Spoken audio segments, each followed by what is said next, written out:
The Lost Princess of Oz by L. Frank Baum, narrated by Sam Kusi. Chapter 1, A Terrible Loss. There could be no doubt of the fact Princess Ozma, the lovely girl ruler of the fairyland of Oz, was lost. She had completely disappeared. Not one of her subjects, not even her closest friends, knew what had become of her. It was Dorothy who first discovered it. Dorothy was a little Kansas girl who had come to the land of Oz to live and had been given a delightful suite of rooms in Ozma's royal palace, just because Ozma loved Dorothy and wanted her to live as near as possible so the two girls might be much together. Dorothy was not the only girl from the outside world who had been welcomed to Oz and lived in the royal palace. There was another named Betsy Bobbin, whose adventures had led her to seek refuge with Ozma, and still another named Trot, who had been invited, together with her faithful companion, Captain Bill, to make her home in this wonderful fairyland. The three girls all had rooms in the palace and were great chums, but Dorothy was the dearest friend of their gracious ruler, and only she, at any hour, dared to seek Ozma in her royal apartments. For Dorothy had lived in Oz much longer than the other girls and had been made a princess of the realm. Betsy was a year older than Dorothy, and Trot was a year younger, yet the three were near enough of an age to become great playmates and to have nice times together. It was while the three were talking together one morning in Dorothy's room that Betsy proposed they make a journey to the Munchkin country, which was one of the 4 great countries of the land of Oz, ruled by Ozma. "I've never been there yet," said Betsy Bobbin, "but the Scarecrow once told me it is the prettiest country in all Oz." "I'd like to go too," added Trot. "All right," said Dorothy. "I'll go and ask Ozma. Perhaps she will let us take the Sawhorse and the Red Wagon, which would be much nicer for us than having to walk all that way. This land of Oz is a pretty big place when you get to all the edges of it." So she jumped up and went along the halls of the splendid palace until she came to the royal suite, which filled all the front of the 2nd floor. In a little waiting room sat Ozma's maid, Jellia Jam, who was busily sewing. "Is Ozma up yet?" inquired Dorothy. "I don't know, my dear," replied Jellia. "I haven't heard a word from her this morning. She hasn't even called for her bath or breakfast, and it is far past the usual time for them." "That's strange," exclaimed the little girl. "Yes," agreed the maid. "But of course, no harm could have happened to her. No one can die or be killed in the land of Oz, and Ozma is herself a powerful fairy, and she has no enemies so far as we know. Therefore I am not worried at all about her, though I must admit her silence is unusual." "Perhaps," said Dorothy thoughtfully, "perhaps she's overslept, or she may be reading or working out some new sort of magic to do." "Any of these things may be true," replied Jellia Jam, "so I haven't dared disturb our royal mistress. You, however, are a privileged character, Princess, and I'm sure that Ozma wouldn't mind at all if you went in to see her." "Of course not," said Dorothy, and opening the door of the outer chamber, she went in. All was still here. She walked into another room, which was Ozma's boudoir, and then, pushing back a heavy drapery, richly broidered with threads of pure gold, the girl entered the sleeping room of the fairy ruler of Oz. The bed of ivory and gold was vacant. The room was vacant. Not a trace of Ozma was to be found. Very much surprised, yet still with no fear that anything had happened to her friend, Dorothy returned through the boudoir to the other rooms of the suite. She went into the music room, the library, the laboratory, the bath, the wardrobe, and even to the great throne room, which adjoined the royal suite, but in none of these places could she find Ozma. So she returned to the anteroom where she had left the maid, Jellia Jam, and said, "She isn't in her rooms now, so she must have gone out. I don't understand how she could do that without my seeing her," replied Jellia Jam, unless she made herself invisible. She isn't there anyhow, declared Dorothy. Then let us go find her, suggested the maid, who appeared to be a little uneasy. So they went into the corridors, and there Dorothy almost stumbled over a queer girl who was dancing lightly along the passage. "Stop a minute, Scraps," she called. "Have you seen Ozma this morning?" "Not I," replied the queer girl, dancing nearer. "I lost both my eyes in a tussle with the woozy last night, for the creature scrapped on both of my face with his square paws. So I put the eyes in my pocket, and this morning Button-Bright led me to Aunt Em, who sewed them on again. So I've seen nothing at all today, except during the last 5 minutes. So, of course, I haven't seen Ozma." "Very well, Scraps," said Dorothy, looking curiously at the eyes, which were merely 2 round black buttons sewed upon the girl's face. There were other things about Scraps that would have seemed curious to one seeing her for the first time. She was commonly called the Patchwork Girl because her body and limbs were made from a gay-coloured patchwork quilt which had been cut into shape and stuffed with cotton. Her head was a round ball stuffed in the same manner and fastened to her shoulders. For hair, she had a mass of brown yarn, and to make a nose for her, a part of the cloth had been pulled out into the shape of a knob and tied with a string to hold it in place. Her mouth had been carefully made by cutting a slit in the proper place and lining it with red silk, adding 2 rows of pearls for teeth and a bit of red flannel for a tongue.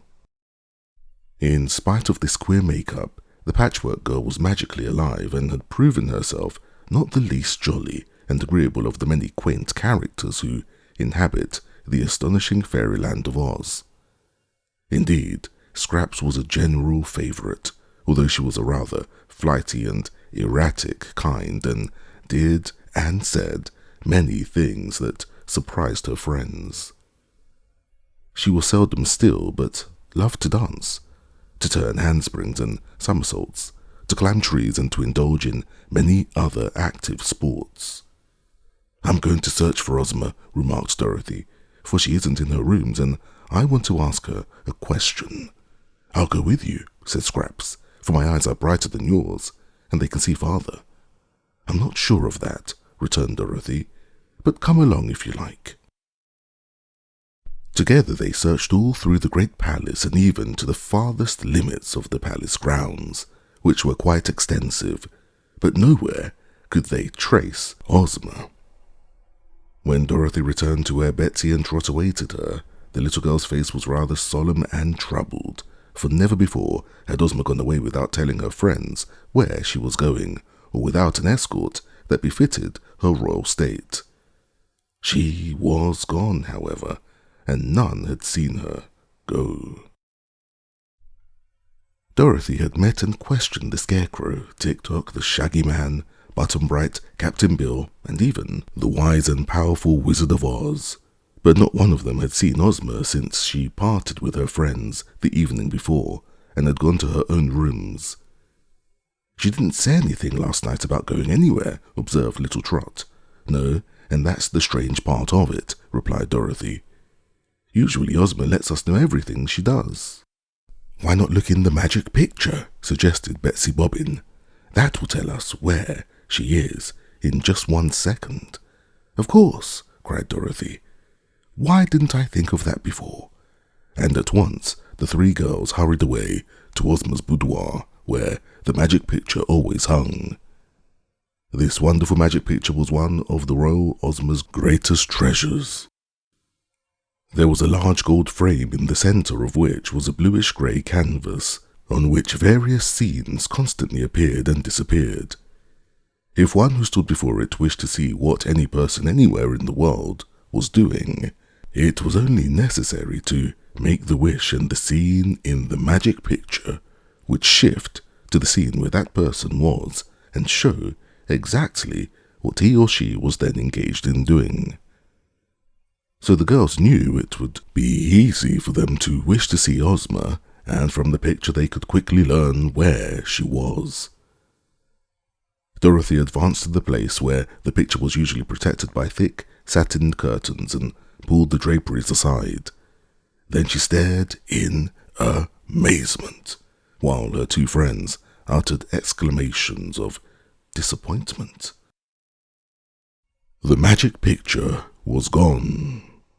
Only a blank space on the wall behind the curtain showed where it had formerly hung.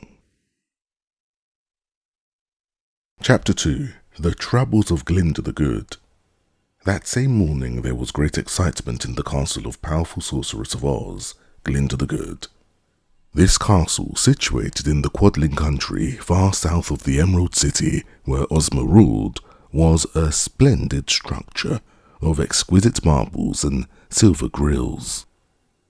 Here the sorceress lived, surrounded by a bevy of the most beautiful maidens of Oz, gathered from all the 4 counties of that fairyland, as well as from the magnificent Emerald City itself, which stood in the place where the 4 countries cornered. It was considered a great honor to be allowed to serve the good sorceress, whose arts of magic were used only to benefit the Oz people. Glinda was Ozma's most valued servant, for her knowledge of sorcery was wonderful, and she could accomplish almost anything that her mistress, the lovely girl ruler of Oz, wished her to do. Of all the magical things which surrounded Glinda in her castle, there was none more marvelous than her great book of records. On the pages of this record book were constantly being inscribed, day by day and hour by hour, all the important events that happened anywhere in the known world, and they were inscribed in the book at exactly the moment the events happened. Every adventure in the land of Oz and in the big outside world, and even in places that you and I have never heard of, were recorded accurately in the great book, which never made a mistake and stated only the exact truth. For that reason, nothing could be concealed from Glinda the Good, who had only to look at the pages of the great book of records to know everything that had taken place. That was one reason she was such a great sorceress, for the records made her wiser than any other living person. This wonderful book was placed upon a big gold table that stood in the middle of Glinda's drawing room. The legs of the table, which were encrusted with precious gems, were firmly fastened to the tiled floor, and the book itself was chained to the table and locked with 6 stout golden padlocks, the keys to which Glinda carried on a chain that was secured around her own neck. The pages of the great book were a larger size than those of an American newspaper, and although they were exceedingly thin, there were so many of them that they made an enormous, bulky volume. With its gold cover and gold clasps, the book was so heavy that 3 men could scarcely have lifted it. Yet this morning, when Glinda entered her drawing room after breakfast, the good sorceress was amazed to discover that her great book of records had mysteriously disappeared. Advancing to the table, she found the chains had been cut with some sharp instrument, and this must have been done while all in the castle slept. Glinda was shocked and grieved. Who could have done this wicked, bold thing? And who could wish to deprive her of the great book of records? The sorceress was thoughtful for a time, considering the consequences of her loss. Then she went to her room of magic to prepare a charm that would tell her who had stolen the record book. But when she unlocked her cupboard and threw open the doors, all of her magic instruments and rare chemical compounds had been removed from the shelves. The sorceress was now both angry and alarmed. She sat down in a chair and tried to think how this extraordinary robbery could have taken place. It was evident that the thief was some person of very great power, or the theft could not have been accomplished without her knowledge. But who in all the land of Oz was powerful and skillful enough to do this awful thing? And who, having the power, could also have an object in defying the wisest and most talented sorceress the world has ever known. Glinda thought over the perplexing matter for a full hour, at the end of which time she was still puzzled how to explain it. But although her instruments and chemicals were gone, her knowledge of magic had not been stolen, by any means, since no thief, however skillful, can rob one of knowledge, and that is why knowledge is the best and safest treasure to acquire. Glinda believed that when she had time to gather more magical herbs and elixirs and to manufacture more magical instruments, she would be able to discover who the robber was and what had become of her precious book of records. "Whoever has done this," she said to her maidens, "is a very foolish person, for in time he is sure to be found out and will then be severely punished." She now made a list of the things she needed and dispatched messengers to every part of Oz with instructions to obtain them and bring them to her as soon as possible. And one of her messengers met the little Wizard of Oz, who was seated on the back of the famous live sawhorse and was clinging to its neck with both arms, for the sawhorse was speeding to Glinda's castle with the velocity of the wind, bearing the news that Royal Ozma, ruler of the great land of Oz, had suddenly disappeared and no one in the Emerald City knew what had become of her. "Also," said the wizard as he stood before the astonished sorceress, "Ozma's magic picture is gone, so we cannot consult it to discover where she is. So I came to you for assistance as soon as we realized our loss. Let us look in the great book of records." "Alas," returned the sorceress sorrowfully, "we cannot do that, for the great book of records has also disappeared." Chapter 3.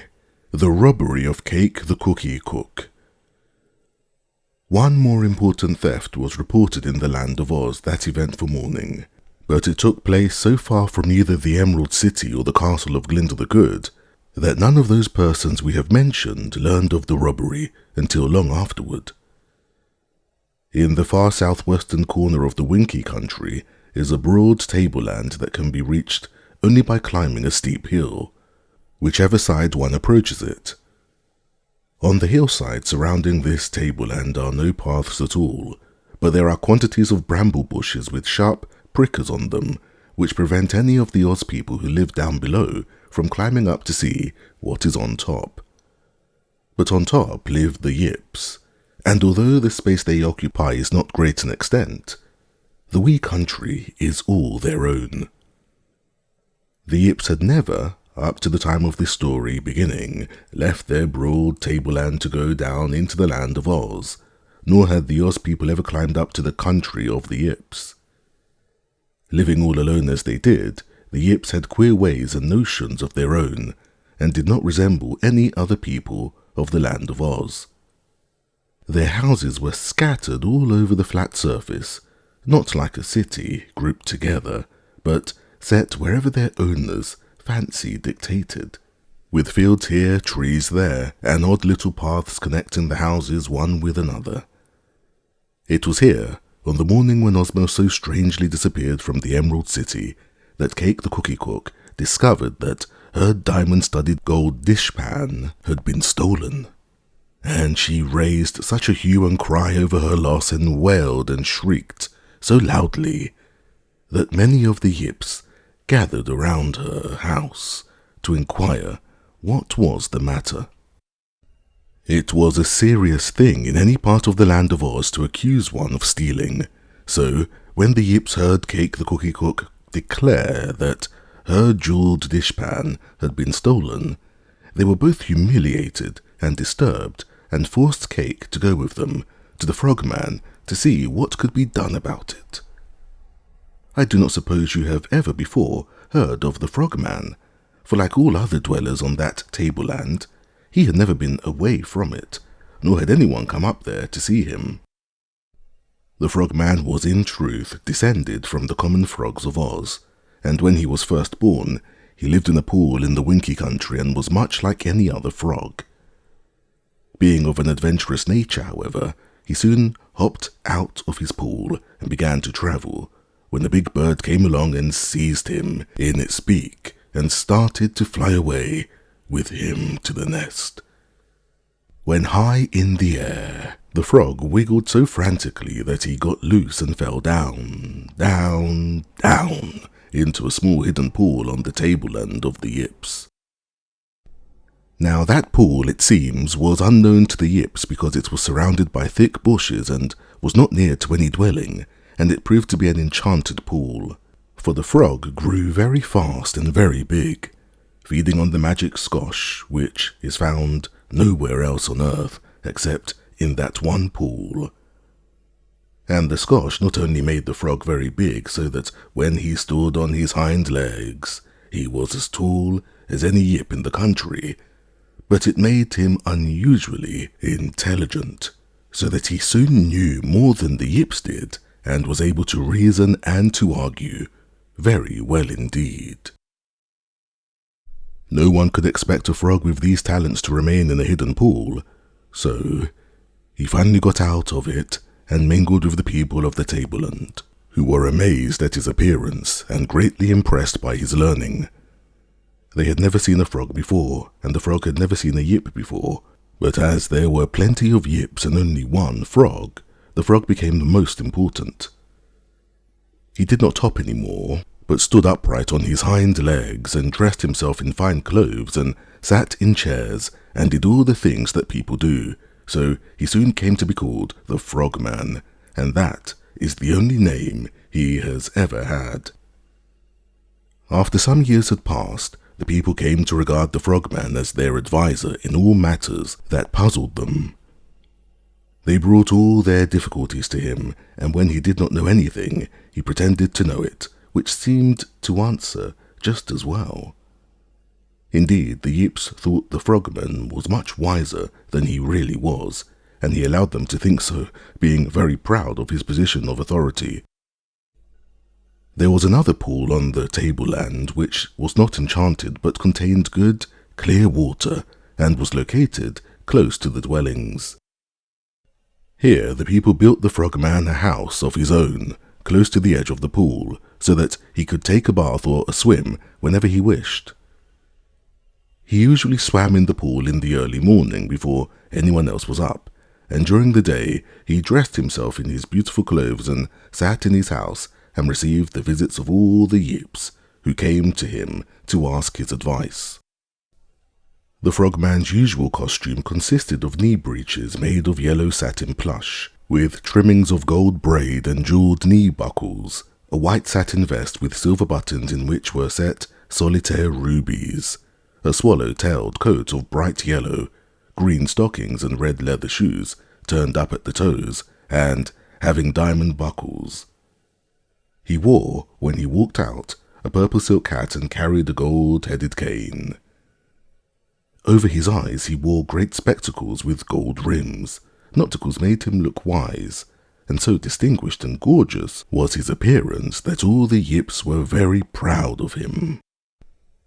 There was no king or queen in the Yip country, so the simple inhabitants naturally came to look upon the Frogman as their leader, as well as their counselor, in all times of emergency.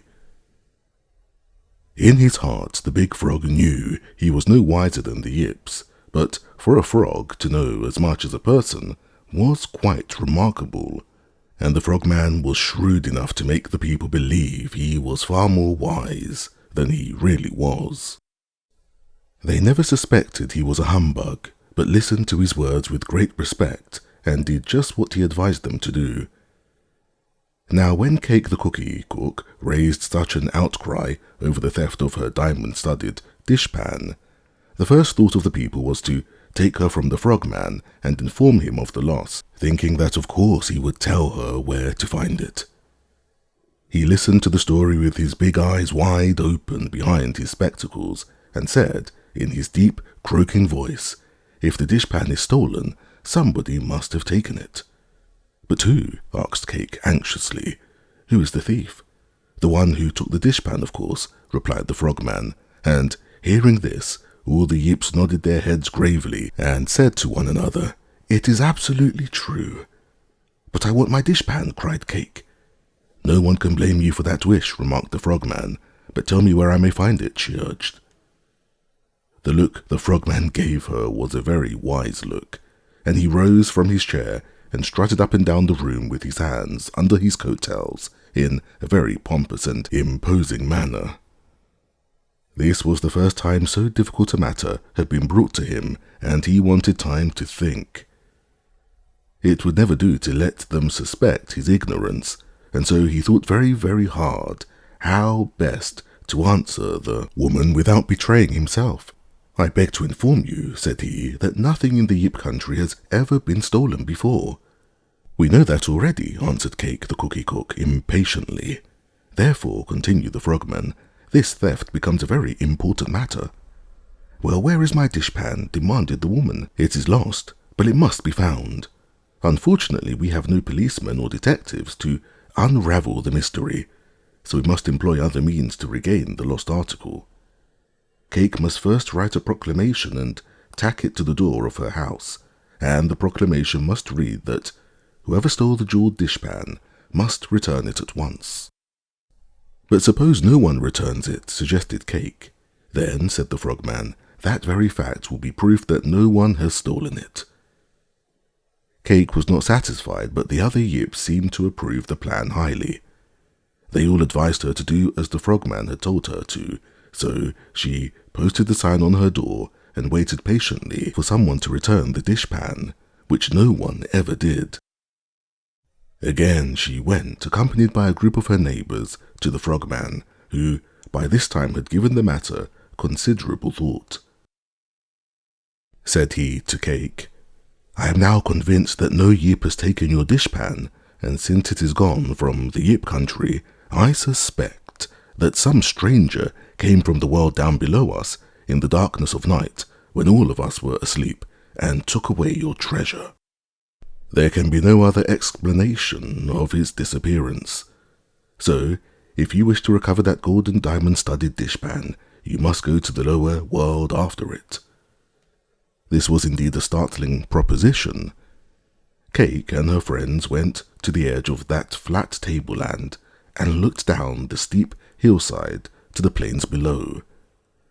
It was so far to the bottom of the hill that nothing there could be seen very distinctly, and it seemed to the Yips very venturesome, if not dangerous, to go so far from home into an unknown land.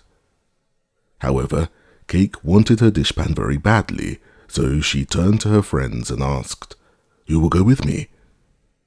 No one answered the question, but after a period of silence, one of the Yips said, "We know what is here on the top of this flat hill, and it seems to us a very pleasant place, but what is down below we do not know. The chances are it is not so pleasant, so we had best stay here where we are." "It may be a far better country than this is," suggested the Cookie Cook. Maybe," responded another Yip, "but why take chances? Contentment with one's lot is true wisdom. Perhaps in some other country there are better cookies than you cook, but as we have always eaten your cookies and liked them, except when they are burned on the bottom, we do not long for any better ones." Cake might have agreed to this argument had she not been so anxious to find her precious dishpan. But now she exclaimed impatiently, "You are cowards, all of you! None of you are willing to explore with me the great world beyond this small hill. I will surely go alone." "That is a wise resolve," declared the Yips, much relieved. "It is your dishpan that is lost, not ours, and if you are willing to risk your life and liberty to regain it, no one can deny you the privilege." While they were thus conversing, the Frogman joined them and looked down at the plain with his big eyes, and seemed unusually thoughtful. In fact, the Frogman was thinking that he'd like to see more of the world. Here in the Yip country he had become the most important creature of them all, and his importance was getting to be a little tame. It would be nice to have other people defer to him and ask his advice, and there seemed no reason, so far as he could see, why his fame should not spread throughout all Oz. He knew nothing of the rest of the world, but it was reasonable to believe that there were more people beyond the mountain where he now lived than there were Yips, and if he went among them, he could surprise them with his display of wisdom and make them bow down to him as the Yips did. In other words, the Frogman was ambitious to become still greater than he was, which was impossible if he always remained upon this mountain. He wanted others to see his gorgeous clothes and listen to his solemn sayings, and here was an excuse for him to get away from the Yip country. So he said to Cake, the cookie cook, "I will go with you, my good woman," which greatly pleased Cake because she felt the Frogman could be of much assistance to her in her search. But now, since the mighty Frogman had decided to undertake the journey, several of the Yips who were going and daring at once made up their minds to go along.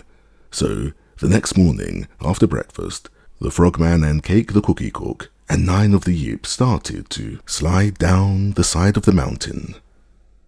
The bramble bushes and cactus plants were very prickly and uncomfortable to touch, so the Frogman quickly commanded the Yips to go first and break a path, so that when he followed them, he would not tear his splendid clothes.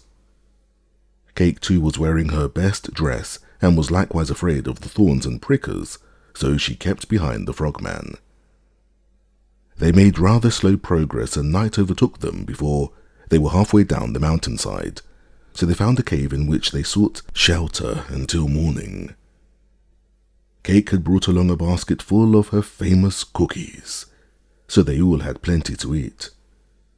On the second day, the Yips began to wish they had not embarked on this adventure. They grumbled a good deal at having to cut away the thorns to make the path for the Frogman and the cookie cook. For their own clothing suffered many tears, while Cake and the Frogman travelled safely and in comfort. "If it is true that anyone came to our country to steal your diamond dishpan," said one of the Yips to Cake, "it must have been a bird, for no person in the form of a man, woman or child could have climbed through these bushes and back again." "Allowing he could have done so," said another Yip, "the diamond-studded gold dishpan would not have repaid him for his troubles and his tribulations." "For my part," remarked the third Yip, "I would rather go back home and dig and polish some more diamonds and mine some more gold and make you another dishpan than be scratched from head to heel by these dreadful bushes. Even now, if my mother saw me, she would not know I am her son." Cake paid no heed to these mutterings, nor did the Frogman. Although their journey was slow, it was being made easy for them by the Yips, so they had nothing to complain of and no desire to turn back. Quite near to the bottom of the great hill, they came upon a great gulf, the sides of which were as smooth as glass. The gulf extended a long distance as far as they could see in either direction, and, although it was not very wide, it was far too wide for the Yips to leap across it. And should they fall into it, it was likely they might never get out again. "Here our journey ends," said the Yips. "We must go back again." Cake, the cookie cook, began to weep. "I shall never find my pretty dishpan again, and my heart will be broken," she sobbed. The Frogman went to the edge of the gulf, and with his eye carefully measured the distance to the other side. "Being a frog," said he, "I can leap as all frogs do, and being so big and strong, I am sure I can leap across this gulf with ease. But the rest of you, not being frogs, must return the way you came." "We will do that with pleasure," cried the Yips, and at once they turned and began to climb up the steep mountain, feeling that they had had quite enough of this unsatisfactory adventure. Cake, the cookie cook, did not go with them, however.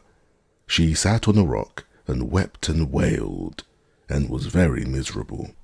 "Well," said the Frogman to her, "I will now bid you goodbye. If I find your diamond-decorated gold dishpan, I will promise to see that it is safely returned to you."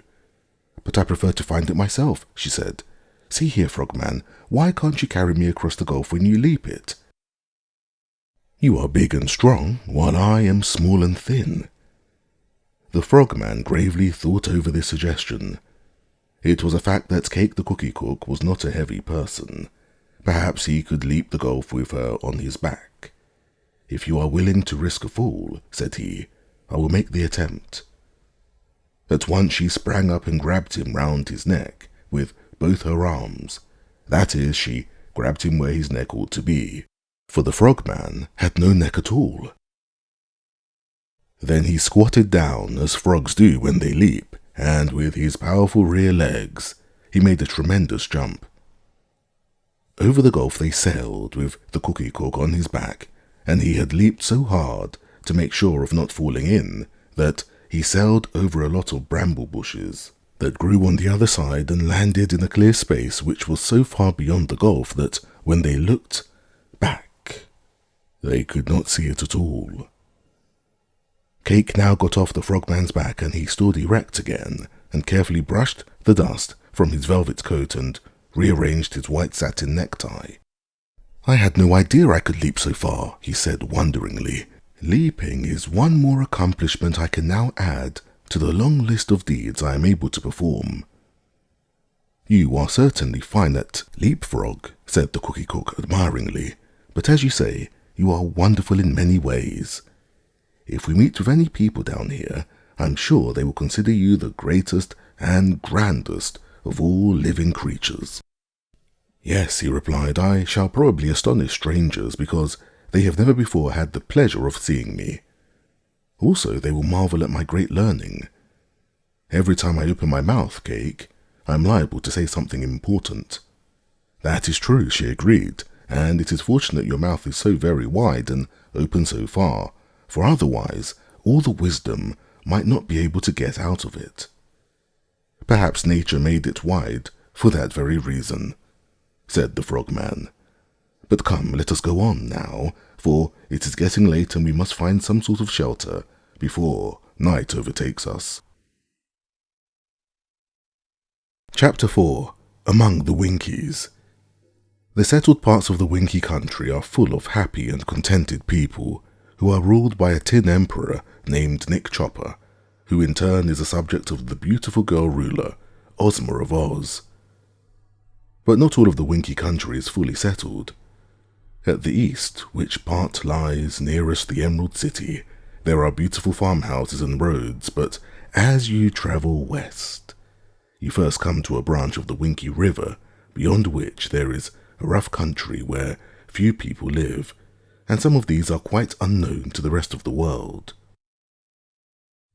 After passing through this rude section of territory, which no one ever visits, you would come to still another branch of the Winky River, after crossing which you would find another well-settled part of the Winky country extending westward quite to the deadly desert that surrounds all the land of Oz and separates that favoured fairyland from the more common outside world. The Winkies who live in this west section have many tin mines from which metal they make a great deal of rich jewelry and other articles, all of which are highly esteemed in the land of Oz because tin is so bright and pretty, and there is not much of it as there is of gold and silver. Not all the Winkies are miners, however, for some till the fields and grow grains for food, and it was at one of these far west Winky farms that the frogman and Cake the cookie cook first arrived after they had descended from the mountain of the Yips. "Goodness me," cried Nellery the Winky wife when she saw the strange couple approaching her house. "I have seen many queer creatures in the land of Oz, but none more queer than this giant frog who dresses like a man and walks on his hind legs. Come here, Wiljon," she called to her husband, who was eating his breakfast, "and take a look at this astonishing freak." Wiljon the Winky came to the door and looked out. He was still standing in the doorway when the frogman approached and said, with a haughty croak, "Tell me, my good man, have you seen a diamond-studded gold dishpan?" "No, nor have I seen a copper-plated lobster," replied Wiljon in an equally haughty tone. The frogman stared at him and said, "Do not be insolent, fellow." "No," added Cake the cookie cook, hastily, "you must be very polite to the great frogman, for he is the wisest creature in all the world." "Who says that?" inquired Wiljon. "He says so himself," replied Cake, and the Frogman nodded and strutted up and down, twirling his gold-headed cane very gracefully. "Does the Scarecrow admit that this overgrown frog is the wisest creature in the world?" asked Wiljon. "I don't know who the Scarecrow is," answered Cake the Cookie Cook. "Well, he lives at the Emerald City, and he's supposed to have the finest brains in all Oz. The wizard gave them to him, you know. Mine grew in my head," said the Frogman pompously, "so I think they must be better than any wizard brains. I'm so wise that sometimes my wisdom makes my head ache. I know so much that often I have to forget part of it, since no one creature, however great, is able to contain so much knowledge." "It must be dreadful to be stuffed full of wisdom," remarked Wiljon, reflectively, and eyeing the Frogman with a doubtful look. "It is my good fortune to know very little. I hope, however, you know where my jeweled dishpan is," said the Cookie Cook anxiously. "I do not even know that," returned the Winkie. "We have trouble enough in keeping track of our own dishpans without meddling with the dishpans of strangers." Finding him so ignorant, the Frogman proposed that they walk on and seek Cake's dishpan elsewhere. Wiljon the Winkie did not seem greatly impressed by the great Frogman, which seemed to that personage as strange as it was disappointing. But others in this unknown land might prove more respectful. "I'd like to meet that Wizard of Oz," remarked Cake as they walked along a path. "If he could give a Scarecrow brains, he might be able to find my dishpan." Grunted the Frogman scornfully. "I am greater than any wizard. Depend on me. If your dishpan is anywhere in the world, I am sure to find it." "If you do not, my heart will be broken," declared the Cookie Cook in a sorrowful voice. For a while the Frogman walked on in silence. Then he asked, "Why do you attach so much importance to a dishpan?" "It is the greatest treasure I possess," replied the woman. "It belonged to my mother and to all my grandmothers since the beginning of time. It is, I believe, the very oldest thing in all the Yip country, or was while it was there, and," she added, dropping her voice to an awed whisper, "it has magic powers." "In what way?" inquired the Frogman, seeming to be surprised at this statement. "Whoever has owned that dishpan has been a good cook, for one thing. No one else is able to make such good cookies as I have cooked, and you and all the Yips know. Yet the very morning after my dishpan was stolen, I tried to make a batch of cookies and they burned up in the oven. I made another batch that proved too tough to eat, and I was so ashamed of them that I buried them in the ground. Even the third batch of cookies which I brought with me in my basket were pretty poor stuff, and no better than any woman could make who does not own my diamond-studded gold dishpan. In fact, my good Frogman, Cake the Cookie Cook will never be able to cook good cookies again until her magic dishpan is restored to her." "In that case," said the Frogman, with a sigh, "I suppose we must manage to find it." Chapter 5.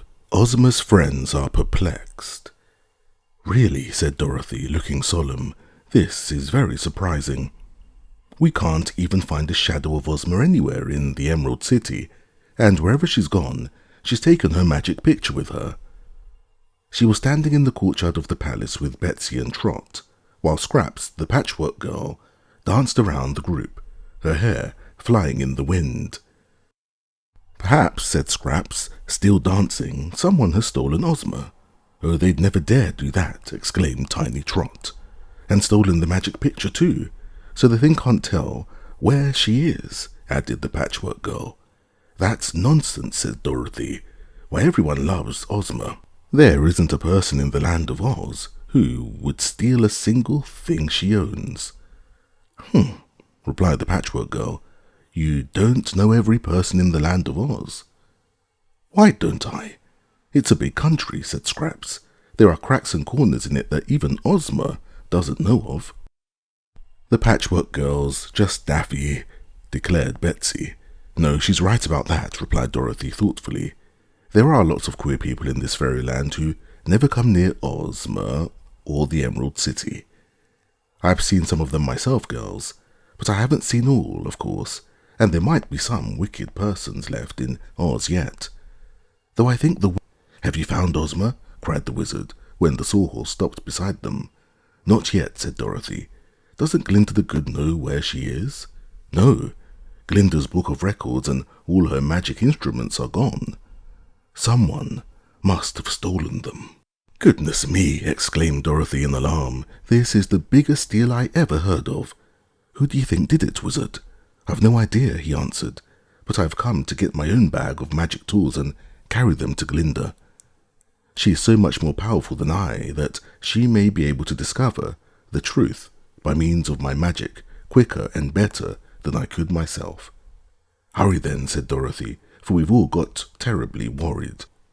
The wizard rushed away to his rooms, but presently came back with a long, sad face. It's gone, he said. What's gone? Asked Scraps. My black bag of magic tools. Someone must have stolen it. They looked at one another in amazement. This thing is getting desperate, continued the wizard.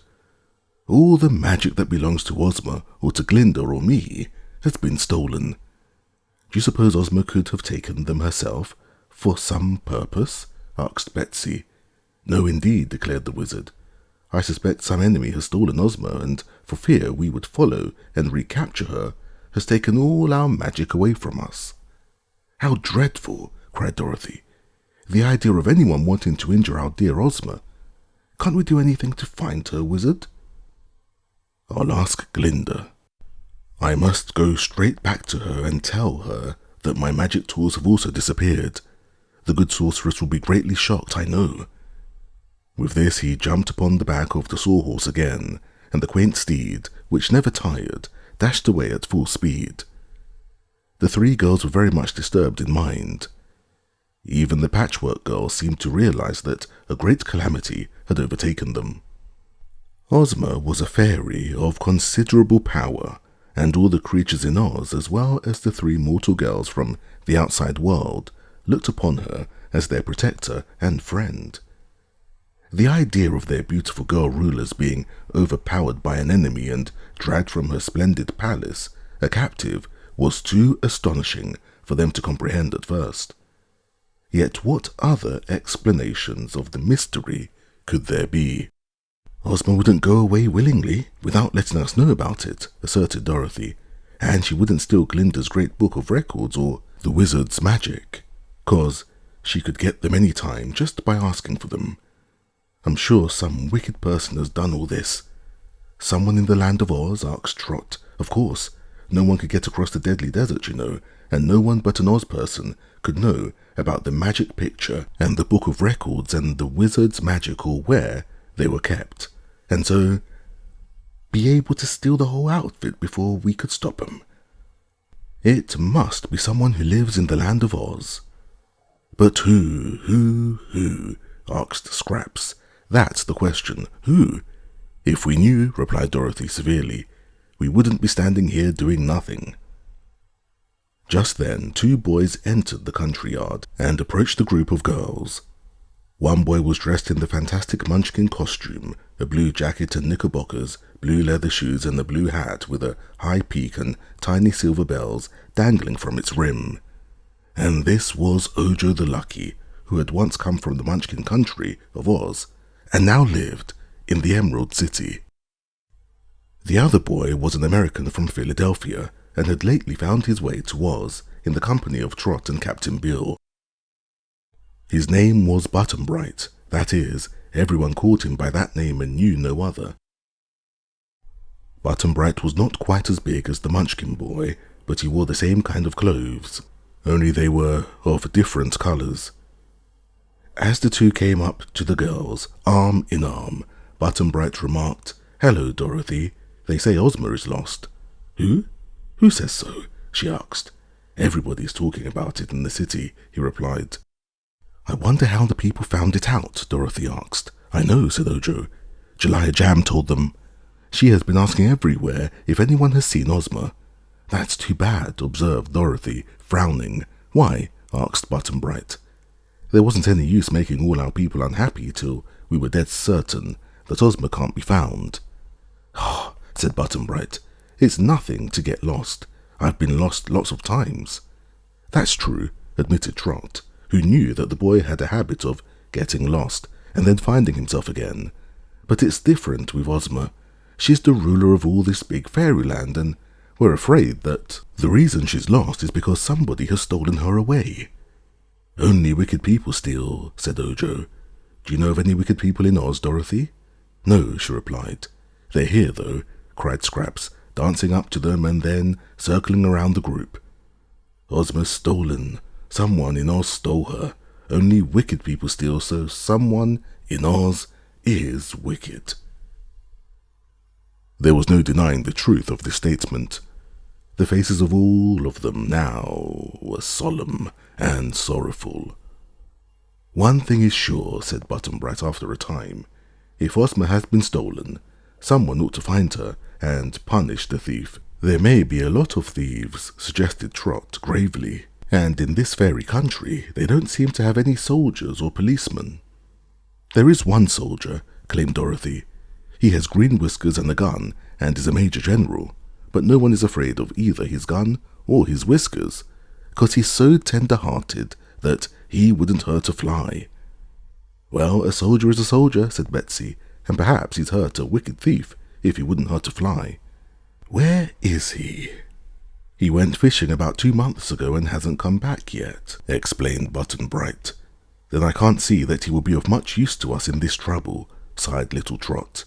But perhaps Ozma, who is a fairy, can get away from the thieves without any help and from anyone. She might be able to, answered Dorothy reflectively, but if she had the power to do that, it isn't likely she'd have let herself be stolen. So the thieves must have been even more powerful in magic than our Ozma. There was no denying this argument, and although they talked the matter over all the rest of that day, they were unable to decide how Ozma had been stolen against her will, or who had committed the dreadful deed. Toward evening, the wizard came back, riding slowly upon the sawhorse because he felt discouraged and perplexed. Glinda came later in her aerial chariot, drawn by 20 milk-white swans, and she also seemed worried and unhappy. More of Ozma's friends joined them, and that evening they all had a big talk together. I think, said Dorothy, we ought to start out right away in search of our dear Ozma. It seems cruel for us to live comfortably in her palace while she is a prisoner in the power of some wicked enemy. Yes, agreed Glinda the sorceress, someone ought to search for her. I cannot go myself because I must work hard in order to create some new instruments of sorcery by means of which I may rescue our fair ruler. But if you can find her in the meantime and let me know who has stolen her, it will enable me to rescue her much more quickly. Then we'll start tomorrow morning, decided Dorothy. Betsy and Trot and I won't waste another minute. I'm sure you girls will make good detectives, remarked the wizard, but I'll go with you to protect you from harm and to give you my advice. All my wizardry, alas, is stolen, so I am now really no more a wizard than any of you. But I will try to protect you from any enemies you may meet. What harm could happen to us in Oz? Inquired Trot. What harm happened to Ozma? Returned the wizard. If there is an evil power abroad in our fairyland, which is able to steal not only Ozma and her magic picture, but Glinda's book of records and all her magic, and my black bag containing all my tricks of wizardry, then that evil power may yet cause us considerable injury. Ozma is a fairy, and so is Glinda, so no power can kill or destroy them. But you girls are all mortals, and so are Button-Bright and I, so we must watch out for ourselves. Nothing can kill me, said Ojo the Munchkin boy. That is true, replied the sorceress, and I think it may be well to divide the searchers into several parties, that they may cover all the land of Oz more quickly. So I will send Ojo and Unc Nunky and Dr. Pipt into the Munchkin country, which they are well acquainted with, and I will send the Scarecrow and the Tin Woodman into the Quadling country, for they are fearless and brave and never tire. And to the Gillikin country, where many dangers lurk, I will send the Shaggy Man and his brother, with Tick-Tock and Jack Pumpkinhead. Dorothy may make up her own party and travel into the Winky country. All of you must inquire everywhere for Ozma and try to discover where she's hidden. They thought this a very wise plan and adopted it without question. In Ozma's absence, Glinda the Good was the most important person in Oz, and all were glad to serve under her direction. Chapter 6. The Search Party. Next morning, as soon as the sun was up, Glinda flew back to her castle, stopping on the way to instruct the Scarecrow and the Tin Woodman, who were at the time staying at the college of Professor H.M. Wogglebug, T.E., and taking a course of his patent educational pills. On hearing of Ozma's loss, they started at once for the Quadling country to search for her. As soon as Glinda had left the Emerald City, Tick-Tock and the Shaggy Man and Jack Pumpkinhead, who had been present at the conference, began their journey into the Gillikin country, and an hour later, Ojo and Unc Nunky joined Dr. Pipt, and together they travelled toward the Munchkin country. When all these searchers were gone, Dorothy and the wizard completed their own preparations. The wizard hitched the sawhorse to the red wagon, which would seat four very comfortably. He wanted Dorothy, Betsy, and Trot, and the Patchwork Girl to ride in the wagon, but Scraps came up to them, mounted upon the Woozy, and the Woozy said he would like to join the party. Now this Woozy was a most peculiar animal, having a square head, square body, square legs, and square tail. His skin was very tough and hard, resembling leather, and while his movements were somewhat clumsy, the beast could travel with remarkable swiftness. His square eyes were mild and gentle in expression, and he was not especially foolish. The Woozy and the Patchwork Girl were great friends, and so the wizard agreed to let the Woozy go with them.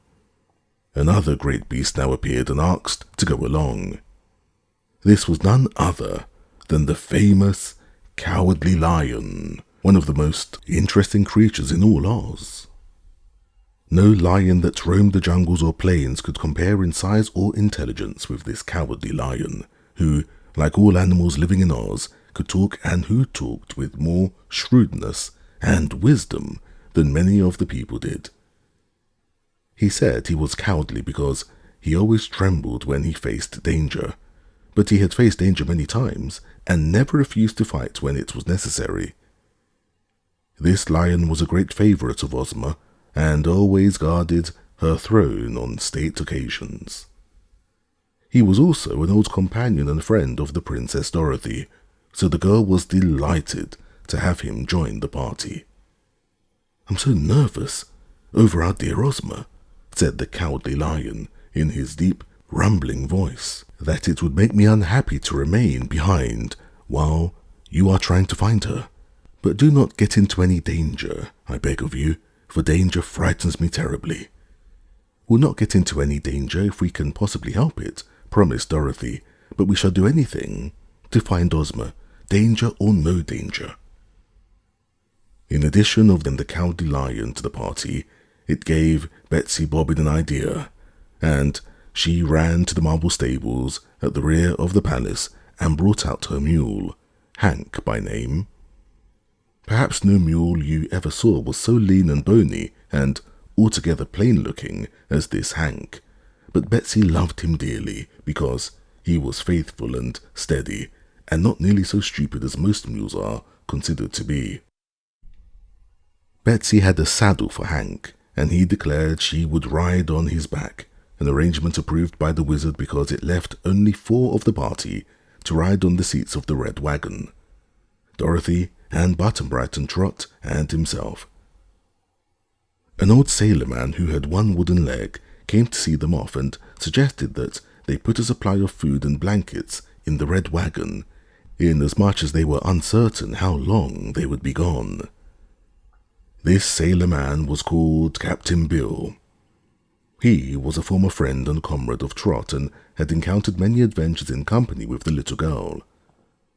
I think he was sorry he could not go with her on this trip, but Glinda the Sorceress had asked Captain Bill to remain in the Emerald City and take charge of the royal palace while everyone else was away, and the one-legged sailor had agreed to do so. They loaded the back end of the red wagon with everything they thought they might need, and then they formed a procession and marched from the palace through the Emerald City to the great gates of the wall that surrounded this beautiful capital of the land of Oz.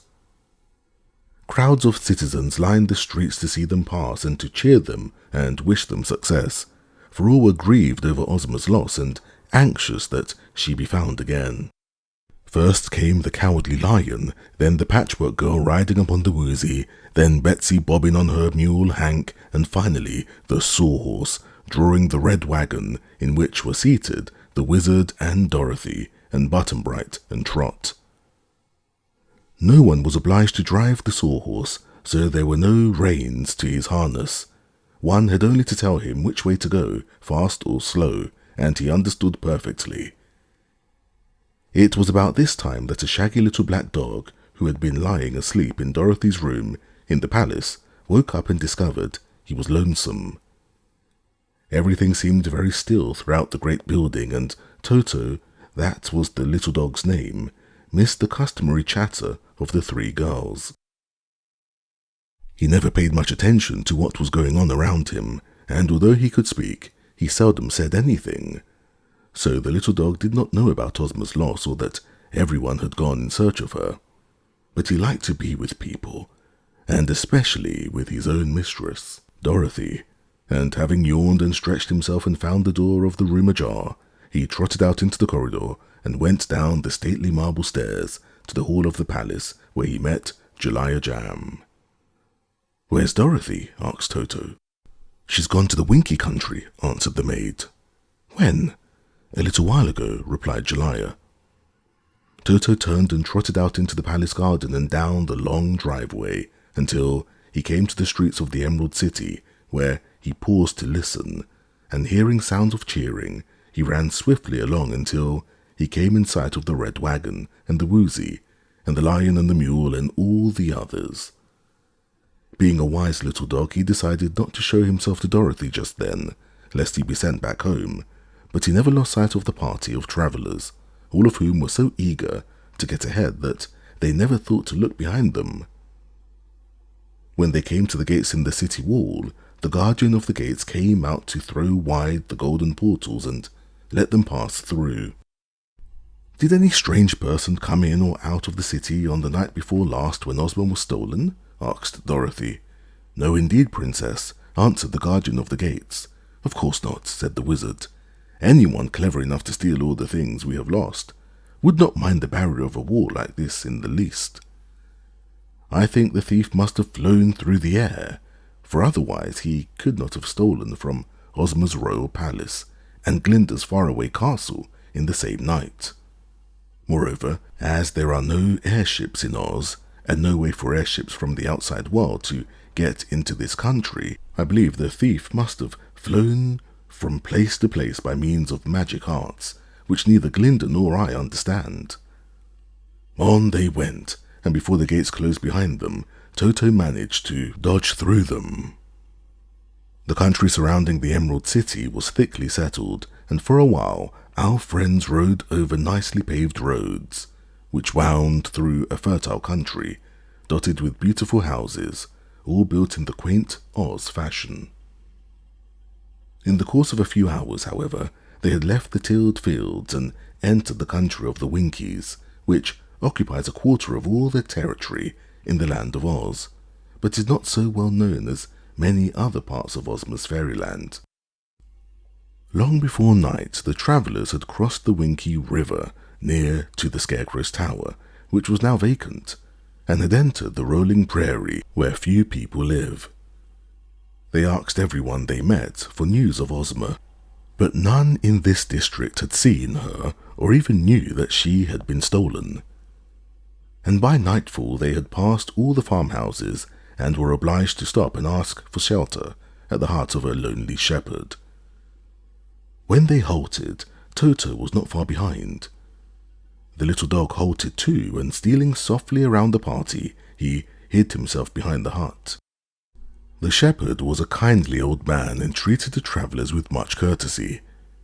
He slept out of doors that night, giving up his hut to the 3 girls who made their beds on the floor with the blankets they had brought in the red wagon.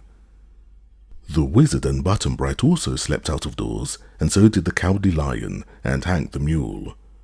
But Scraps and the Sawhorse did not sleep at all, and the Woozy could stay awake for a month at a time if he wished to. So these 3 sat in a little group by themselves and talked together all through the night. In the darkness the Cowardly Lion felt a shaggy little form nestling beside his own, and he said sleepily, "Where did you come from, Toto?" "From home," said the dog. "If you roll over, roll the other way so you won't smash me." "Does Dorothy know you are here?" asked the lion. "I believe not," admitted Toto, and he added a little anxiously, "Do you think, friend lion, we are now far enough from the Emerald City for me to risk showing myself, or will Dorothy send me back because I wasn't invited?" "Only Dorothy can answer that question," said the lion. "For my part, Toto, I consider this affair none of my business, so you must act as you think best." Then the huge beast went to sleep again, and Toto snuggled closer to the warm, hairy body and also slept. He was a wise little dog in his way and didn't intend to worry when there was something much better to do. In the morning, the wizard built a fire over which the girls cooked a very good breakfast. Suddenly, Dorothy discovered Toto sitting quietly before the fire, and the little girl exclaimed, "Goodness me, Toto, where did you come from?" "From the place you cruelly left me," replied the dog in a reproachful tone. "I forgot all about you," admitted Dorothy, "and if I hadn't, I'd probably have left you with Jellia Jam, seeing this isn't a pleasure trip, but strictly business. But now that you're here, Toto, I suppose you'll have to stay with us, unless you'd rather go back again? We may get ourselves into trouble before we're done, Toto." "Never mind that," said Toto, wagging his tail. "I'm hungry, Dorothy." "Breakfast will soon be ready, and then you shall have your share," promised his little mistress, who was really glad to have her dog with her. She and Toto had travelled together before, and she knew he was a good and faithful comrade. When the food was cooked and served, the girls invited the old shepherd to join them in the morning meal.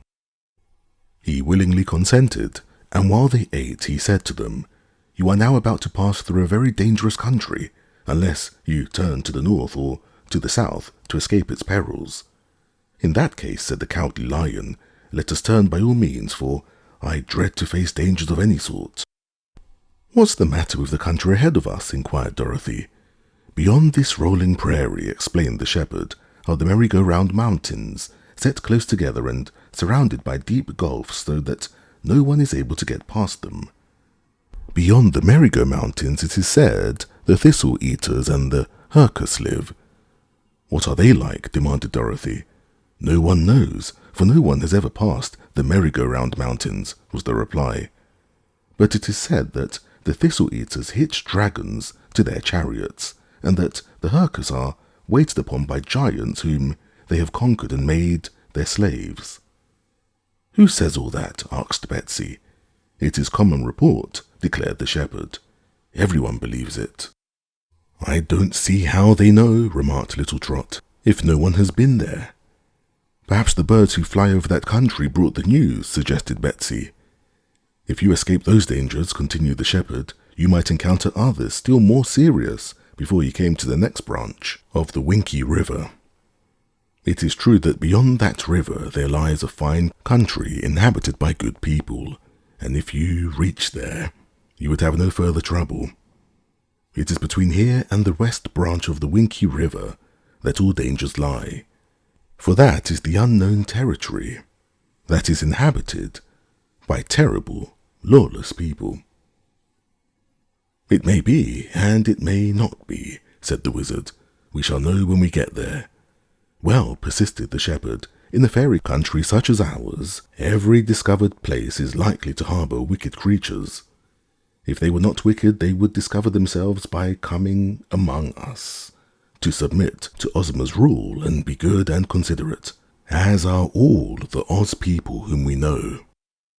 "That argument," stated the little wizard, "convinces me that it is our duty to go straight to those unknown places, however dangerous they may be, for it is surely some cruel and wicked person who has stolen our Ozma, and we know it would be folly to search among good people for the culprit. Ozma may not be hidden in the secret places of the Winkie, it is true, but it is our duty to travel to every spot, however dangerous, where our beloved ruler is likely to be imprisoned." "You're right about that," said Button-Bright approvingly. "Dangers don't hurt us. Only things that happen ever hurt anyone. And the danger is a thing that might happen and might not happen, and sometimes doesn't amount to shucks. I vote we go ahead and take our chances."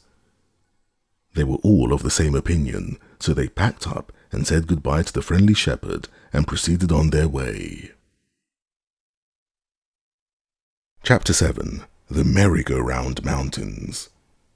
The rolling prairie was not difficult to travel over, although it was all uphill and downhill, so for a while they made good progress. Not even a shepherd was to be met with now, and the farther they advanced, the more dreary the landscape became. At noon, they stopped for a picnic luncheon, as Betsy called it, and then they again resumed their journey. All the animals were swift and tireless, and even the cowardly lion and the mule found they could keep up with the pace of the woozy and the sawhorse. It was the middle of the afternoon when first they came in sight of a cluster of low mountains. These were cone-shaped, rising from broad bases to sharp peaks at the tops. From a distance, the mountains appeared indistinct and seemed rather small, more like hills than mountains, but as the travellers drew nearer, they noted a most unusual circumstance. The hills were all whirling around, some in one direction and some the opposite way. "I guess these are the merry-go-round mountains, all right," said Dorothy. "They must be," said the wizard. "They go round, sure enough," agreed Trot, "but they don't seem very merry." There were several rows of these mountains extending both to the right and to the left for miles and miles. How many rows there might be, none could tell, but between the first row of peaks could be seen other peaks, all steadily whirling around one way or another. Continuing to ride nearer, our friends watched these hills attentively, until at last, coming close up, they discovered there was a deep but narrow mountain, and that the mountains were set so close together that the outer gulf was continuous and barred farther advance. At the edge of the gulf, they all dismounted and peered over into its depths. There was no telling where the bottom was, if indeed there was any bottom at all. From where they stood, it seemed as if the mountains had been set in one great hole in the ground, just close enough together so they would not touch, and that each mountain was supported by a rocky column beneath its base which extended far down in the black pits below. From the land side, it seemed impossible to get across the gulf, or, succeeding in that, to gain a foothold on any of the whirling mountains. "This ditch is too wide to jump across," remarked Button-Bright. "Perhaps the lion could do it," suggested Dorothy. "What? Jump from here to that whirling hill?" cried the lion indignantly. "I should say not. Even if I landed there and could hold on, what good would it do? There's another spinning mountain beyond it, and perhaps still another beyond that. I don't believe any living creature could jump from one mountain to another when both are whirling like tops and in different directions." "I propose we turn back," said the wooden sawhorse with a yawn of his chopped-out mouth as he stared with his knot eyes at the merry-go-round mountains. "I agree with you," said the woozy, wagging his square head. "We should have taken the shepherd's advice," added Hank the mule. The others of the party, however, might be puzzled by the serious problem that confronted them. would not allow themselves to despair. "If we once get over these mountains," said Button-Bright, "we could probably get along all right." "True enough," agreed Dorothy, "so we must find some way, of course, to get past these whirling hills. But how? I wish the Orc was with us," sighed Trot. "But the Orc isn't here," said the Wizard, "and we must depend upon ourselves to conquer this difficulty. Unfortunately, all my magic has been stolen. Otherwise I am sure I could easily get over the mountains." "Unfortunately," observed the Woozy, "none of us has wings, and we're in the magic country without any magic." "What is that around your waist, Dorothy?" asked the Wizard. "That? Oh, that's just the magic belt I once captured from the Gnome King," she replied. "A magic belt? Why, that's fine. I'm sure a magic belt would take you over these hills." "It might if I knew how it worked," said the little girl. "Ozma knows a lot of its magic, but I've never found out about it. All I know is that while I'm wearing it, nothing can hurt me." "Try wishing yourself across and see if it will obey you," suggested the Wizard. "But what good would that do?" asked Dorothy. "If I got across, it wouldn't help the rest of you, and I couldn't go alone among all those giants and dragons while you stayed here." "True enough," agreed the Wizard sadly. And then, after looking around the group, he inquired, "What is that on your finger, Trot?" "A ring. The mermaids gave it to me," she explained, "and if ever I'm in trouble, when I'm on the I can call the mermaids and they'll come and help me." "But the mermaids can't help me on the land, you know, 'cause they swim, and they haven't any legs." "True enough," repeated the Wizard more sadly. There was a big, broad, spreading tree near the edge of the gulf, and as the sun was hot above them, they all gathered under the shade of the tree to study the problem of what to do next. "If we had a long rope," said Betsy, "we could fasten it to this tree and let the other end of it down into the gulf and all slide down it." "Well, what then?" asked the Wizard. "Then, if we could manage to throw the rope up the other side," explained the girl, "we could all climb it and be on the other side of the gulf." "There are too many ifs in that suggestion," remarked the little Wizard, "and you must remember that the other side is nothing but spinning mountains, so we couldn't possibly fasten a rope to them, even if we had one." "That rope idea isn't half bad, though," said the Patchwork Girl, who had been dancing dangerously near to the edge of the gulf. "What do you mean?" asked Dorothy. The Patchwork Girl suddenly stood still and cast her button eyes around the group. "Ha! I have it!" she exclaimed. "Unharness the sawhorse, somebody. My fingers are too clumsy." "Shall we?" asked Button-Bright doubtfully, turning to the others. "Well, Scraps has a lot of brains, even if she is stuffed with cotton," asserted the Wizard. "If her brains can help us out in this trouble, we ought to use them." So he began unharnessing the sawhorse, and Button-Bright and Dorothy helped him. When they had removed the harness, the Patchwork Girl told them to take it all apart and buckle the straps together end to end. And after they had done this, they found they had one very long strap that was stronger than any rope. "It would reach across the gulf easily," said the lion, who, with the other animals, had sat on his haunches and watched this proceeding. "But I don't see how it could be fastened to one of those dizzy mountains." Scraps had no such notion as that in her baggy head. She told them to fasten one end of the strap to a stout limb of the tree, pointing to one which extended quite to the edge of the gulf. Button-Bright did that, climbing the tree and then crawling out upon the limb until he was nearly over the gulf. There he managed to fasten the strap, which reached to the ground below, and then he slid down it and was caught by the Wizard, who feared he might fall into the chasm. Scraps was delighted. She seized the lower end of the strap and, telling them all to get out of her way, she went back as far as the strap would reach and then made a sudden run toward the gulf.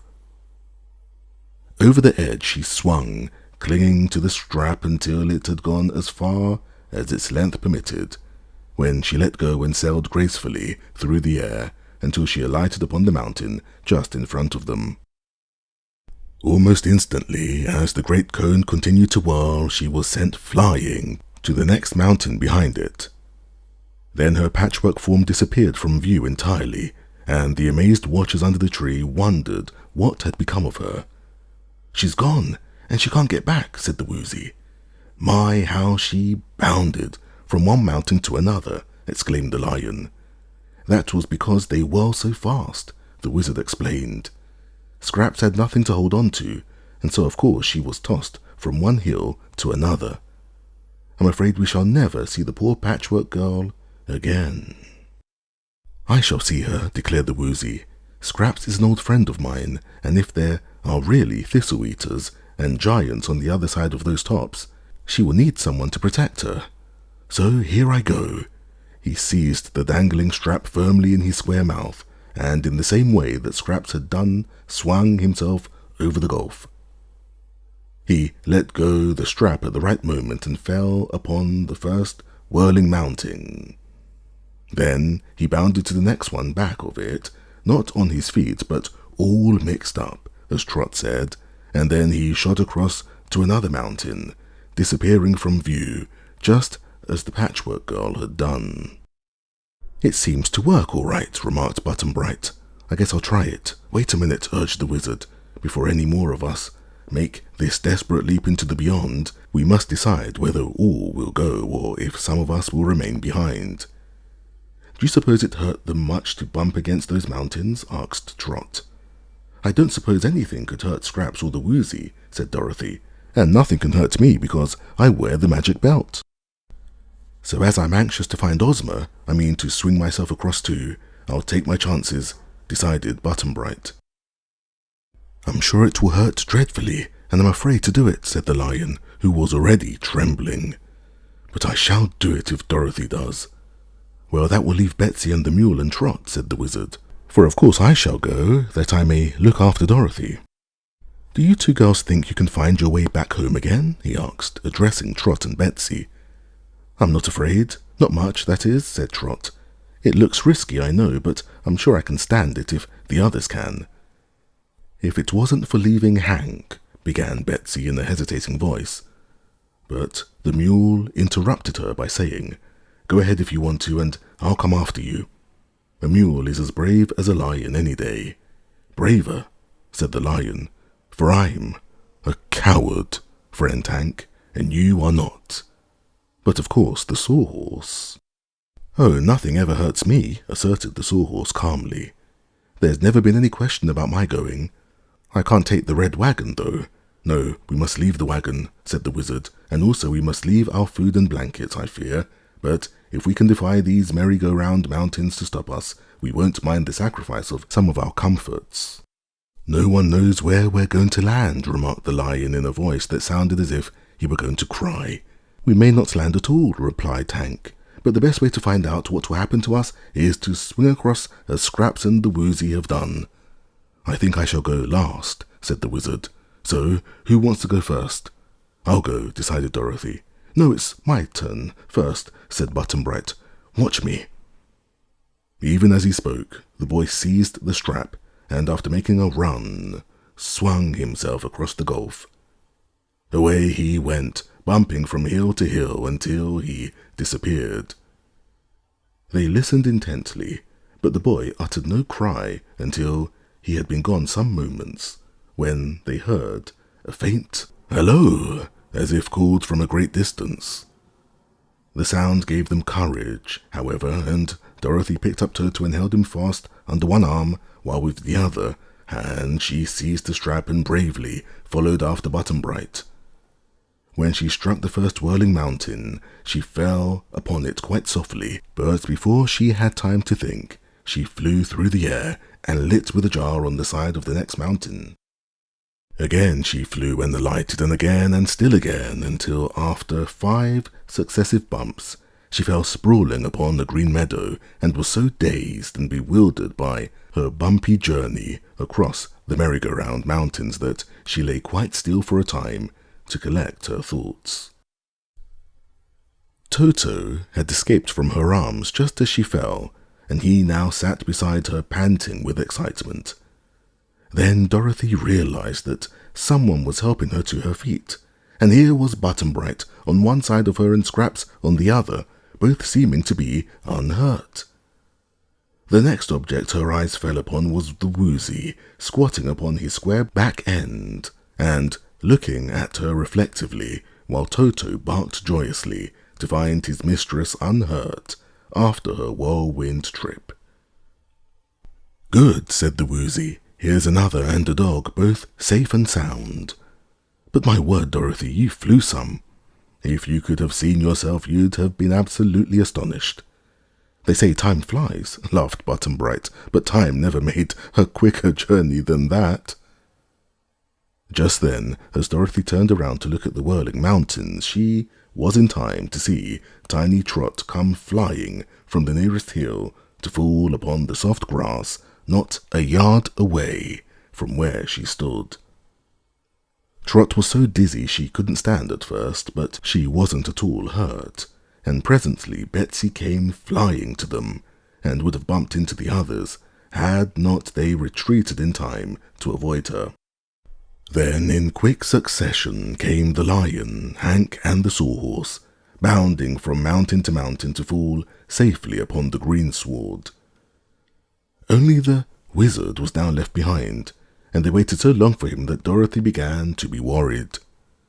But suddenly he came flying from the nearest mountain and tumbled heels over head beside them.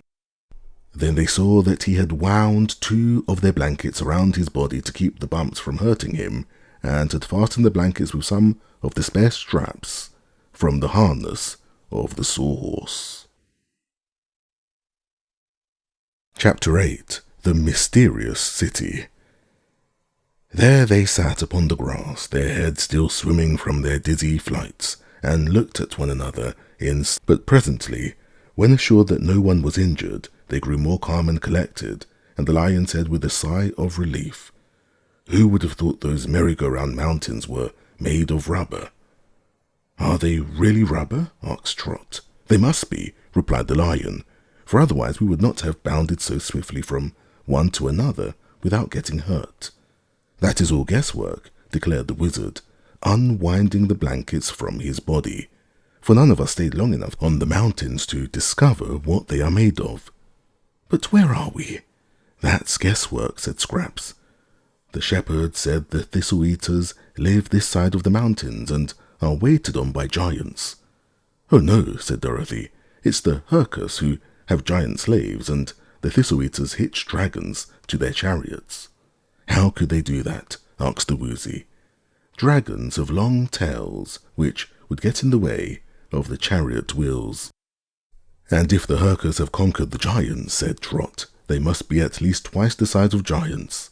Perhaps the Herkus are the biggest people in all the world." "Perhaps they are," assented the Wizard in a thoughtful tone of voice, "and perhaps the shepherd didn't know what he was talking about. Let us travel on toward the west and discover for ourselves what the people of this country are like." It seemed a pleasant enough country, and it was quite still and peaceful when they turned their eyes away from the silently whirling mountains. There were trees here and there and green bushes, while throughout the thick grass were scattered brilliantly coloured flowers. About a mile away was a low hill that hid from them all the country beyond it, so they realized they could not tell much about the country until they had crossed the hill. The red wagon having been left behind, it was now necessary to make other arrangements for travelling. The Lion told Dorothy she could ride upon his back as she had often done before, and the Woozy said he could easily carry both Trot and the Patchwork Girl. Betsy still had her mule, Hank, and Button-Bright and the Wizard could sit together upon the long, thin back of the Sawhorse, but they took care to soften their seat with a pad of blankets before they started. Thus mounted, the adventurers started for the hill, which was reached after a brief journey. As they mounted the crest and gazed beyond the hill, they discovered not far away a walled city, from the towers and spires of which grey banners were flying. It was not a very big city indeed, but its walls were very high and thick, and it appeared that the people who lived there must have feared attack by a powerful enemy, else they would not have surrounded their dwellings with so strong a barrier.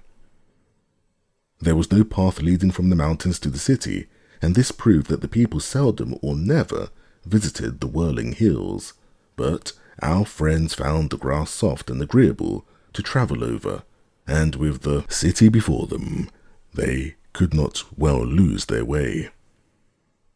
When they drew nearer to the walls, the breeze carried to their ears the sound of music, dim at first, but growing louder as they advanced. "That doesn't seem like a very terrible place," remarked Dorothy. "Well, it looks all right," replied Trot, from her seat on the woozy, "but looks can't always be trusted." "My looks can," said Scraps. "I look patchwork, and I am patchwork, and no one but a blind owl could ever doubt that I'm the Patchwork Girl."